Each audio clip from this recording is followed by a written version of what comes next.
বলেন কিয়ামতের মাঠে শাফাআতে কুবরা কার হাতে? বলেন, আরে বলেন না জোরে। এতক্ষণ তো আপনাদের চিল্লান আমি বহুত দূর থেকে শুনতেছিলাম। কেননা এখান থেকে যাইতেছে কি? যাইতেছে না? হ্যাঁ, এখন বলেন না চিল্লা, কিয়ামতের মাঠে শাফাআতে কুবরা কার হাতে? বলেন হাউজে কাউসার কার কাছে? হ্যাঁ, কার কাছে? সুপারিশ ছাড়া পার হবেন কিভাবে? বলেন, চার ধরনের সুপারিশ তো লাগবে, পার হবেন কি করে? দুনিয়াতে যা কিছু পাইছি ওই রসুলের কারণেই তো পাইছি, ঠিক না? আপনি খায়রে উম্মত কার কারণে? আরে বলেন না, বলতে থাকেন 120 নেকি পাইতে থাকবেন। মুহাম্মদুর রাসূলুল্লাহ বলতে থাকেন প্রত্যেকটার বেলায়। আপনি খায়রে উম্মত কার কারণে? আপনি আল্লাহর হাতে বাছাইকৃত হইলেন কার কারণে? আর দুরূদ পড়লে আরো 30টা পাবেন। তো বাছাইকৃত হইলেন যার হাতে, খায়রে উম্মত হইলেন যার কারণে। একটা না দুটা না, চারটা স্টার লাগলো যার কারণে। হাজারো কোটি সম্মাননা পাইলেন যার কারণে। এক রাত্র 83 বছর পাইলেন কার কারণে? বলেন, আরে 83 বছর বোঝেন কি? লাইলাতুল কদর কার কারণে পাইলেন? এক রাত্র 83 বছর। আমি তো বলি, এই বৃদ্ধ যদি 80 বছর বয়সের হয়, উনি যদি দুনিয়ার থেকে চলেও যায়, আল্লাহ যদি জিজ্ঞাসা করে কতদিন ছিলে, 80 বছর, হিসাব দাও, তো বুক ফুলায় বলতে পারে এক রাত্রেরটা দিয়া নেই, বাকিটা পরে দিব। এক রাত্রই তো 83 বছর ছিল, আমি ছিলাম 80 বছর। 80 থেকে 80 বাদ দিয়া দেন, কিচ্ছু দিতে হবে না। তারপরও তো 3 বছরের পাওনা আছি। আপনি আমাকে জিজ্ঞাসা করেন তো জিজ্ঞাসা করেন কি কইরা? চার্জ করেন তো চার্জ করেন কি কইরা? আমি তো উল্টা আপনার কাছে পাওনা, আপনি আমার কাছে পাবেন তো পাবেন কি? 83 বছর পাইলেন কার জন্য?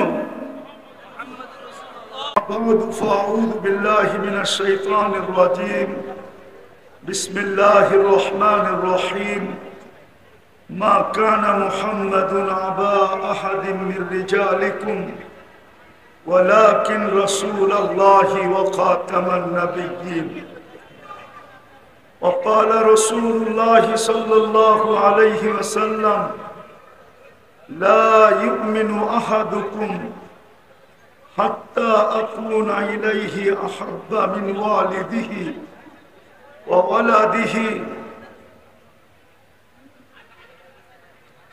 وماله وناسه أجمعين